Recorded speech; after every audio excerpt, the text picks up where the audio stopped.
El siguiente audiolibro es una producción fanmade de Café Romance basado en el libro Resident Evil 0 de S.D. Perry. Capítulo 5. William Birkin se apresuró a atravesar el fondo de la planta de tratamiento de agua mientras se dirigía hacia el control B. En el primer sótano, varios pisos por encima. Se sentía atemorizado, incluso por el resonante sonido metálico de sus propios pasos en los cavernosos pasillos. El lugar parecía frío y muerto, como una tumba, lo que hasta cierto punto no era una mala analogía. Pero él sabía lo que me rodeaba detrás de las puertas cerradas ante las que pasaba. Sabía que estaba rondando de abundante vida, al menos de cierto modo de vida. De alguna forma, ese conocimiento hacía que los vagos ecos causados por su movimiento le resultaran aún más sacrílegos, como si estuviera gritando en medio de un depósito de cadáveres. ¿Qué es lo que realmente es? ¿Aún están muertos? Tus colegas, tus amigos. Tranquilízate. Todos sabíamos que existía esta posibilidad. Todos. Ha sido mala suerte. Eso es todo. Mala suerte para ellos. Él y Annette se hallaban en los laboratorios de la ciudad, finalizando la descomposición de las nuevas síntesis, cuando ocurrió el vértigo. Había llegado a las escaleras de comunicación de la parte trasera del B4 y comenzó a subir. Se preguntó si Wesker seguiría esperando. Probablemente Birkin llegaba tarde. Le había costado abandonar su trabajo aunque fuera por un momento, y Albert Wesker era un hombre preciso y puntual, entre otras cosas. Un soldado, un investigador, un psicópata. Y quizás fue él quien provocó el vertido. Era posible. Wesker solo era leal a Wesker, y siempre había sido así. Y aunque llevara mucho tiempo en Umbrella, Birkin sabía que estaba buscando la manera de salirse. Por otro lado, echarse piedras a su propio tejado no formaba parte de su estilo, y Birkin conocía a Wesker desde hace unos 20 años. Si Wesker hubiera causado el vertido, sin duda se habría quedado por ahí para ver qué pasaba. Birkin llegó al final del tramo de escaleras, dio media vuelta y comenzó a subir el siguiente tramo. Supuestamente los ascensores seguían funcionando, pero no quería arriesgarse. No había nadie por ahí que pudiera ayudarlo. Algo iba mal. Nadie excepto Wesker. Y a juzgar por las apariencias, el capitán de los Stars había decidido marcharse a casa. En lo alto del segundo tramo, Birkin oyó algo. Un sonido suave que provenía de detrás de la puerta que daba acceso al segundo nivel de los sótanos. Se detuvo, y se imaginó que algún desgraciado tras la puerta tal vez estuviera golpeándose irracionalmente una y otra vez contra el obstáculo de un vago afán de salir de ahí. Cuando se identificó aquella infección, las puertas interiores se cerraron, automáticamente atrapando a la mayoría de los trabajadores infectados y a los sujetos de estudio que habían escapado. Los corredores principales estaban limpios, al menos entre la sala de control. Echó una mirada a su reloj. Comenzó a subir el tramo final de las escaleras. No quería que se le escapara a Wesker, suponiendo que aún siguiera por allí. Pero si Wesker no lo había hecho, entonces ¿quién? ¿O cómo? Todos pensaron que había sido un accidente, incluso él mismo. Hasta hacía unas horas, por supuesto, cuando Wesker lo había llamado para explicarle lo del tren. Con eso, ya eran demasiados accidentes. Dios sabía que había gente más que suficiente con razones para intentar sabotear a Umbrella. Pero no era fácil conseguir un pase para los niveles inferiores en ninguno de los laboratorios de Raccoon. Y si Wesker había mencionado algo sobre que la compañía quería datos reales sobre el virus, no solo simulaciones, sino algo práctico. Quizás lo hubieran dejado escapar ellos mismos. Podían haber enviado a 1 o 2 comandos para hacer saltar el corcho, que no debía haber saltado nunca, por decirlo de alguna manera.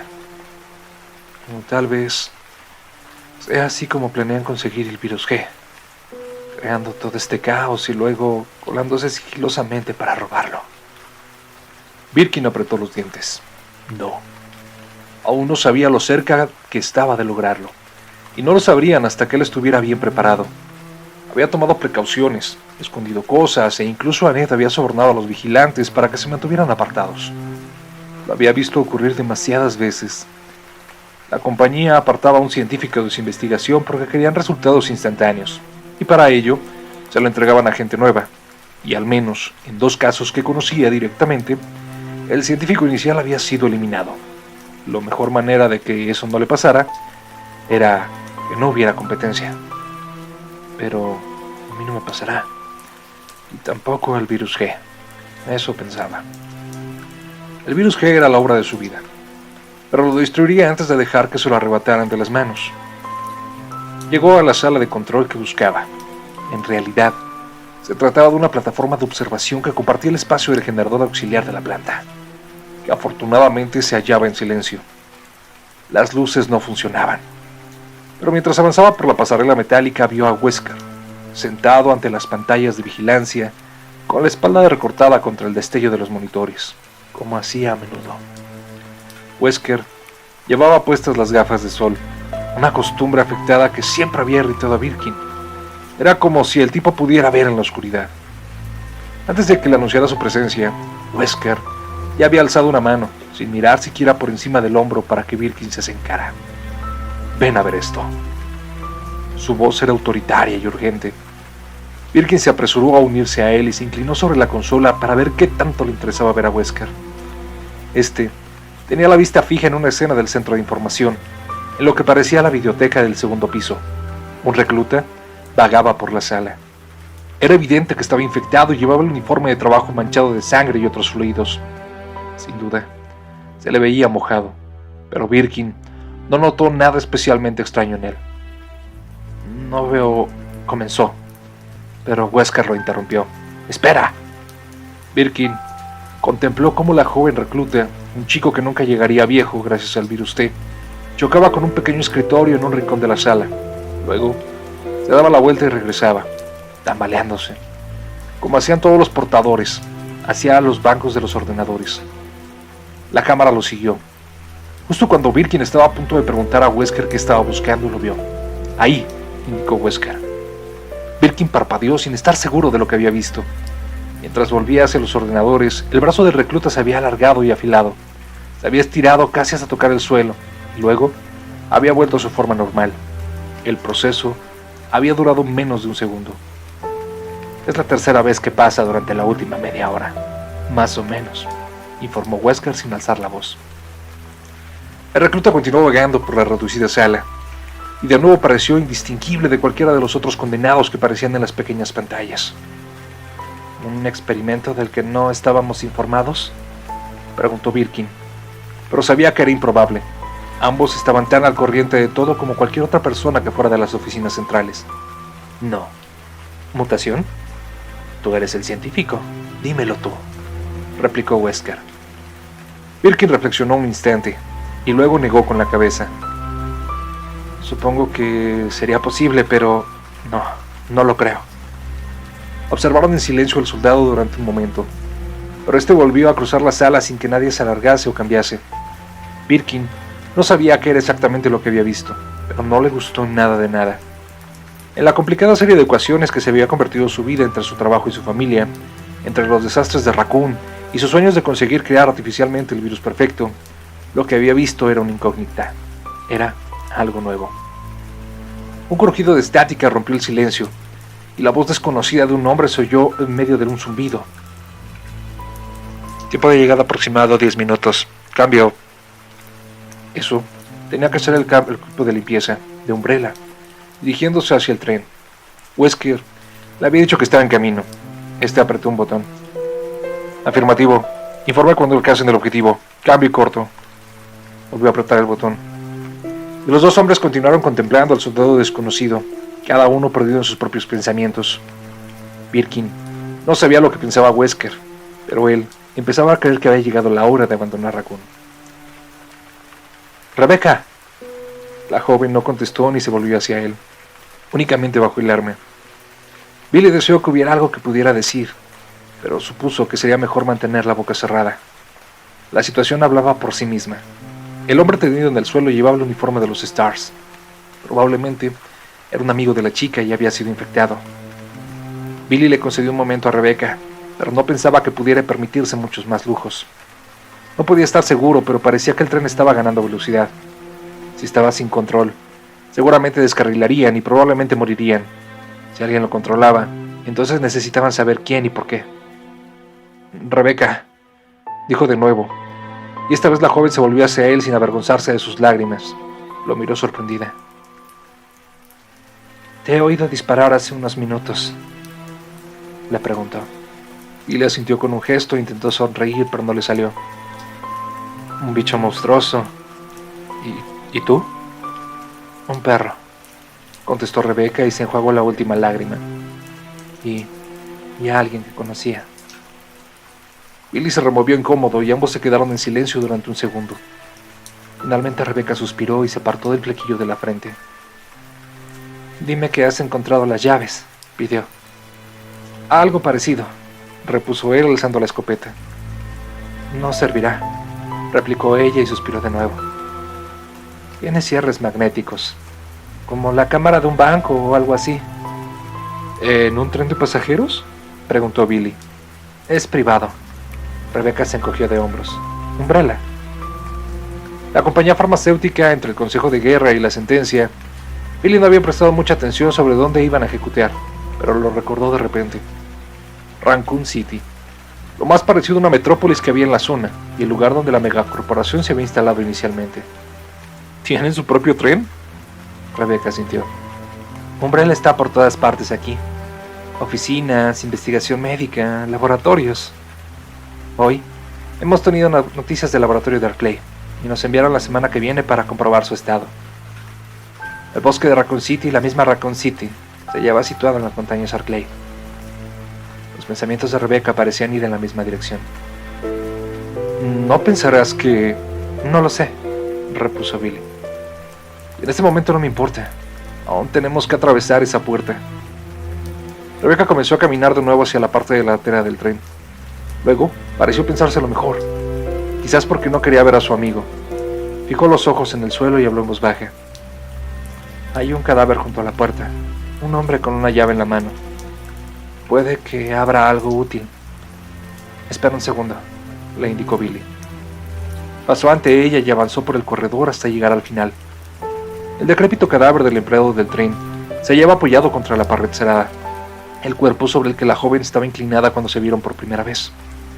Y sí que tenía una llave metálica en la agarrotada mano.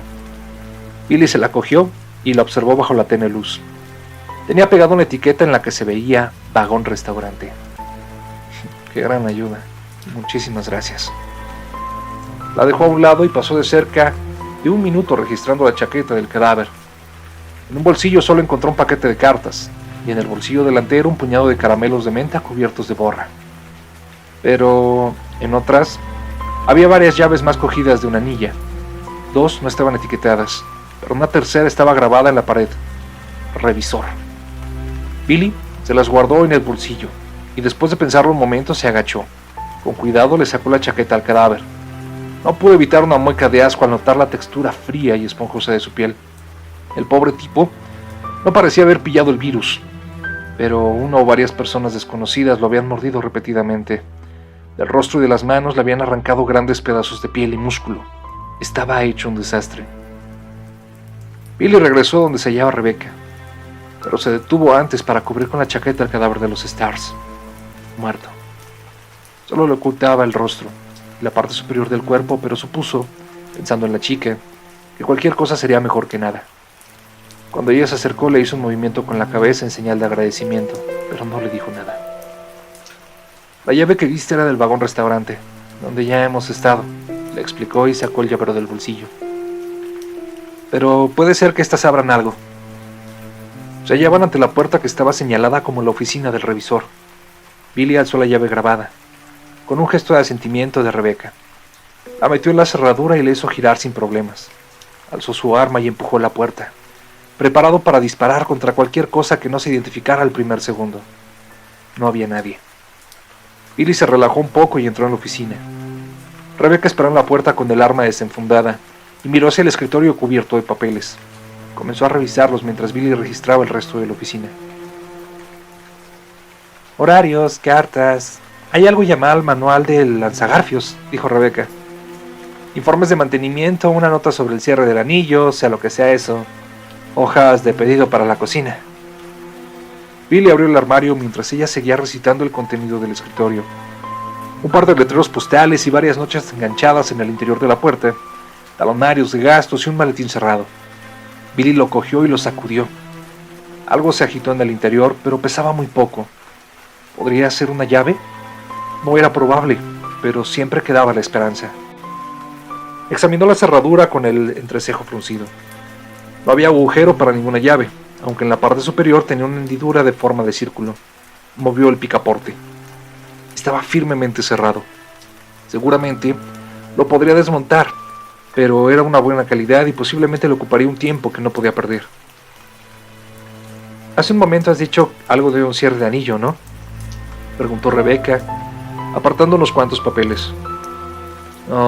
Aquí, es una nota escrita a mano. Dice, modo de acceso a portacierre de anillos, separado en 2 partes. ¿A porta qué? Billy comenzó a encogerse de hombros y entonces sintió una ola de excitación. El portafolios. La llave estaba en el maletín, lo presentía. Observó atentamente la cerradura y de repente recordó el extraño anillo de plata que había encontrado arriba, antes de su encuentro con la cosa escorpión. Las muescas de la hendidura se parecían a las del anillo, pero en la nota decía 2 partes. Y... he encontrado un anillo en la parte trasera del tren, exclamó Rebeca. Billy alzó la mirada mientras la joven se sacaba un anillo de oro del dedo índice, y antes de que se lo entregara supo que se trataba de la segunda parte. Creo que hemos dado en el clavo, dijo Billy sonriendo. Era su primera sonrisa desde no sabía cuándo. En la cabina del maquinista tenía que haber una radio y controles, y tal vez un mapa que les dijera cómo diablos salir de los bosques. Ya casi habían salido de esta, estaba seguro. La realidad es que no tenía ni idea. Alguien había hecho arrancar el maldito tren. Era posible que alguno de los empleados siguiera vivo, pero Wesker supuso que lo más seguro es que era uno de los portadores con el cerebro hecho papilla, y que se hubiera caído sobre los controles. En cualquier caso, el piloto del helicóptero ni siquiera había dudado. Simplemente había cambiado el momento de llegada en unos cuantos segundos. Lo había alcanzado a tiempo. Si no lo detenía, el tren sería directo contra el centro de formación y este estallaría. Y lo último que necesitaban era llamar la atención sobre cualquiera de las áreas infectadas que se habían aislado. Nos despegamos ahora mismo. Cambio. Wesker esperó. Podía oír el ruido del helicóptero en el fondo. Incluso podía oír las cuerdas, por lo que se descendían los hombres cortando el viento. Deseó, a medias, estar allí, a punto de pisar el maldito tren que avanzaba a toda velocidad bajo la noche tormentosa, con el arma desenfundada y los enfermos andantes esperando encontrar el descanso eterno en medio de un baño de sangre y huesos. Birkin le interrumpió su agradable fantaseo. Había inquietud en su voz y actitud mientras extendía la mano para tapar el micrófono con la palma. ¿Estás seguro esto es el virus? Quiero decir, ¿no podría tratarse de un secuestro o de un fallo mecánico, quizás? Quiero decir, ¿sabemos sin duda que ese equipo está aquí para encargarse del tren? Wesker suspiró internamente. William Birkin era un hombre inteligente, pero también obsesivamente paranoico. Su convicción de que Umbrella quería robarle su trabajo era de una intensidad casi infantil. Estamos seguros, respondió. ¿Qué otra cosa podría ser si no fuera el virus? Birkin hizo un gesto con la cabeza hacia el monitor donde había visto al soldado con el brazo de goma. Quizás algo relacionado con eso. Wesker se encogió de hombros. Era una mutación, tenía que serlo. Extraña, pero no imposible. Lo dudo. No te preocupes, William.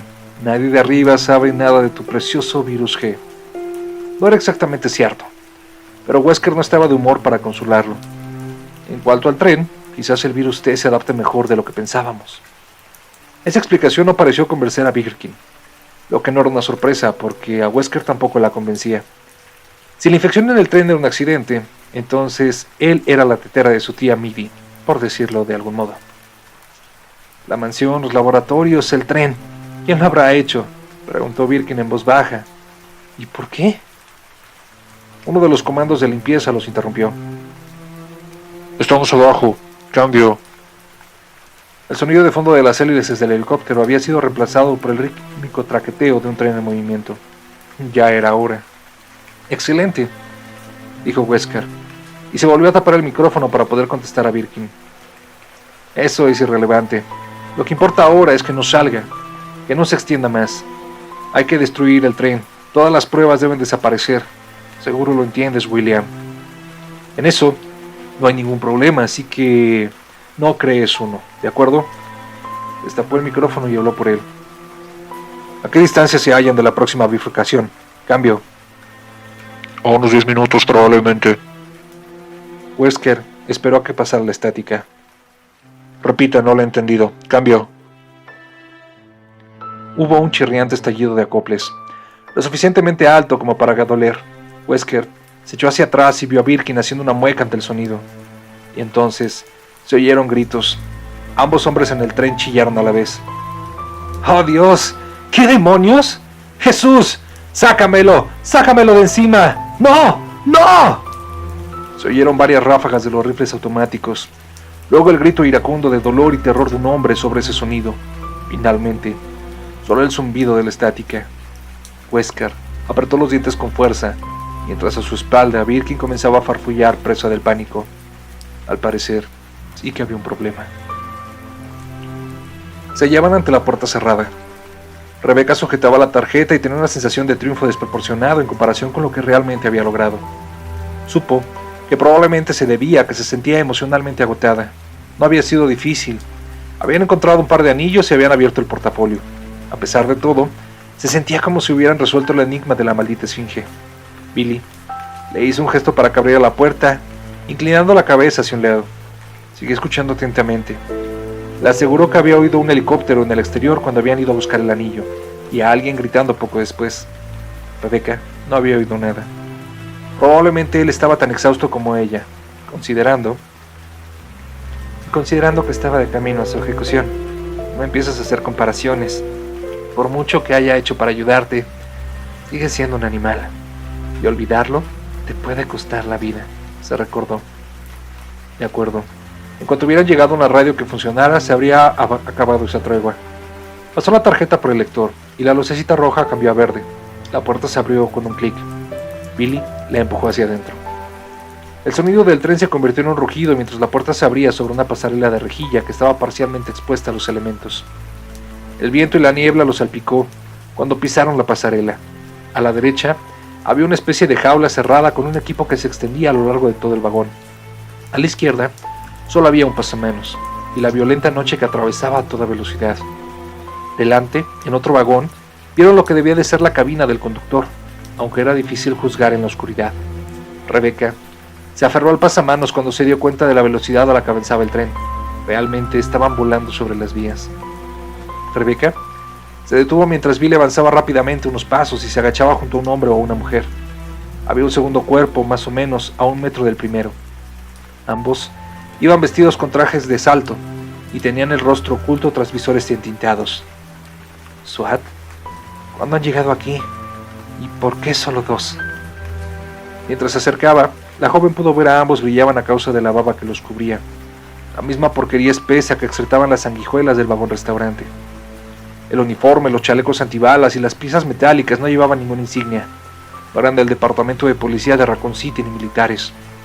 Billy observaba la pared de rejilla metálica a la derecha. Rebecca le siguió la mirada y vio lo que parecía una tela de araña gigante, hecha de hilos negros enganchada a la parte interior de la reja, de la que colgaban miles de sacos semitranslúcidos, sacos de huevos de las sanguijuelas. Rebecca sintió un escalofrío, y Billy se incorporó de nuevo sacudiendo la cabeza. Tuvo que gritar para que ella le pudiera oír sobre el estruendo del tren. «¡No hay nada que hacer! ¡Están muertos!» Rebecca ya lo había supuesto, pero no iba a fiarse de su palabra. Pasó ante él y examinó los 2 cuerpos en busca de una señal de vida. Notó las extrañas hemorragias que brotaban de pequeños montículos sobre la piel pálida. Billy tenía razón, y tal vez también la había tenido al decir que había oído gritos. A pesar de la lluvia, ambos cuerpos estaban aún calientes. Se incorporó. Se volvió a agarrar de la barandilla y siguió a Billy hasta el siguiente vagón.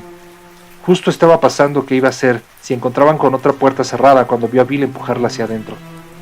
Salieron de la lluvia. y entraron en una cabina de maquinista relativamente pequeña y limpia, muy ordenada, excepto por la fina y homogénea capa de baba que cubría la consola de controles que se hallaba enfrente. Los oídos le silbaron a Rebecca por el sustituto del silencio cuando la puerta se cerró tras ella, pero estaba más preocupada con las numerosas luces rojas parpadeantes que cubrían la reluciente consola. Billy se acercó y contempló los múltiples paneles de control durante un momento y luego presionó sobre un teclado que se hallaba una pequeña pantalla. El monitor permaneció negro. Billy se volvió para mirar a Rebecca con una expresión sombría. «Los controles están bloqueados», dijo. Rebecca sacó la tarjeta magnética del bolsillo de su chaleco. No había números en ningún lado, nada que pudiera utilizar como secuencia. Se acercó a Billy intentando no prestar atención a la lluvia que golpeaba el parabrisas y a la vertiginosa masa tenebrosa de los bosques, y apretó unos cuantos botones. Las teclas parecían bloqueadas. No se hundían completamente. Comenzó a buscar cualquier cosa con la palabra emergencia escrita encima. «Aquí», dijo Billy, y alargó la mano hacia una palanca que sobresalía de un lado de la consola. Cuando la apretó, por la pantalla del ordenador comenzaron a pasar palabras. «Frenos de emergencia. Las terminales frontales y posterior deben de estar activadas antes de frenar. Restaurar la corriente a la terminal posterior». Eran los controles que Rebecca había visto al final del tren. Billy apretó la tecla de activación. «Corriente restaurada en la terminal posterior de frenado». «Gracias a Dios», exclamó Rebecca. «Hazlo ya, detén esta cosa».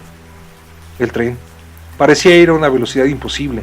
El rugido de los motores era más estruendoso que antes y parecía a punto de llegar a un volumen de paroxismo. Billy apretó la palanca. Se movió con facilidad, con demasiada facilidad, y nuevas palabras recorrieron la pantalla. «La secuencia de los frenos traseros debe ser activada antes de que se accionen los frenos». «¡Oh, tiene que ser una broma!», exclamó Billy, haciendo una mueca. «¿Cómo que no podemos activar los frenos de emergencia desde la maldita sala de control?»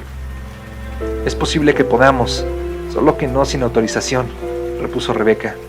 «Aunque, manualmente, he visto la terminal posterior. Está fuera del último vagón. Voy para allá». Billy negó con la cabeza, mirando hacia la oscuridad que pasaba ante ellos, demasiado deprisa. «No, deja que vaya yo. No te ofendas, pero creo que puedo correr más deprisa que tú. ¿Hay por ahí un sistema de intercomunicador? ¿Te puedo llamar cuando lo haya activado?» Ambos comenzaron a buscar, pero la consola estaba llena de interruptores y paneles sin ninguna indicación. Tardarían demasiado tiempo en descubrir para qué servían. Rebecca comenzó a decirle que tendrían que correr, y por gran velocidad a la que pareciera avanzar el tren, seguramente tendrían que hacer un sprint, cuando de repente se acordó de Edward. «La radio de Edward», dijo. «La tenía antes de que... todavía debe llevarla encima». Billy ya corrió hacia la puerta. «La cogeré de camino. Ten cuidado». Billy asintió con un gesto y lanzó otra mirada hacia el exterior. «Estate preparada para darle a los frenos desde aquí. Tengo la sensación de que de una forma u otra vamos a parar muy pronto». Abrió la puerta hacia el estruendo y salió. Los segundos pasaban lentamente. Rebecca se aseguró de que su radio estuviera funcionando y mantuvo la mano sobre la palanca de frenos mientras contemplaba la noche. El tren tomó una curva demasiado rápido y Rebecca cerró los ojos rogando para que la máquina descontrolada se mantuviera en la vía e imaginando que se sentía elevarse de las ruedas para luego volver a caer sobre los rieles. Billy tenía razón. De una forma u otra, no iban a ir mucho más lejos. ¿Por qué tarda tanto? Solo habían pasado unos minutos, pero ya era mucho. Agarró la radio y apretó el botón para transmitir. «Billy, ¿me oyes? ¿Cuál es tu situación? Cambio». Nada. «¿Billy?» Esperó mientras contaba lentamente hasta 5, y el corazón empezaba a latirle a toda prisa.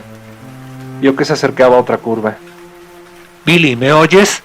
«¡Mierda!». Quizás no hubiera encontrado la radio, o igual lo había olvidado encenderla, o algo había pasado con los controles y ya no lo podían activar, o estaba muerto, o quizás lo estaban atrapando. El tren entró en la curva, y esta vez no hubo que imaginar nada. El tren se inclinó demasiado y aceleró mientras se sacudía al caer de nuevo. Otra curva como esa y todo habría acabado. Tendría que ir ella a la parte trasera. No había tiempo, pero tampoco tenían otra opción. ¡Ahora, Rebecca! Rebecca vio una masa borrosa a la derecha del tren, pero desapareció tan rápidamente que no supo lo que era hasta que hubo pasado. el andén de una estación. El andén de la estación. Y eso significaba que lo único que quedaba adelante era el lugar donde guardaban el maldito tren. Eso significaba que tal vez ya era demasiado tarde. ¡Sujétate!, gritó por la radio, mientras se agarraba la palanca y la apretaba con todas sus fuerzas. Algo avanzaba hacia la ventanilla frontal, una oscuridad más profunda que la de la noche, un túnel. Los frenos chirriaban mientras el tren se lanzaba hacia la negrura, y partía alguna débil barrera de la que pasaron trozos de madera volando por delante de la ventana. El tren se inclinó de nuevo, pero esta vez no recuperó la estabilidad. Rebecca oyó su propio grito junto con el chirrido del tren que caía contra el suelo y comenzaba a deslizarse. El metal se rasgaba y saltaban chispas como si fueran fuegos artificiales infernales. La pared se convirtió en el suelo y Rebecca se golpeó contra él mientras la locomotora se estrellaba contra algo aún más duro y se apagaban las luces. Resident Evil Zero es una producción fanmade de Café Romance basada en el libro original de S. de Perry, que se inspira en el videojuego del mismo nombre. Espero les haya gustado, chicas, perdón por la narración, me duele un poquito la garganta, pero saben que las amo mucho y espero estén disfrutando esta historia. Déjenlo en los comentarios y les mando un beso.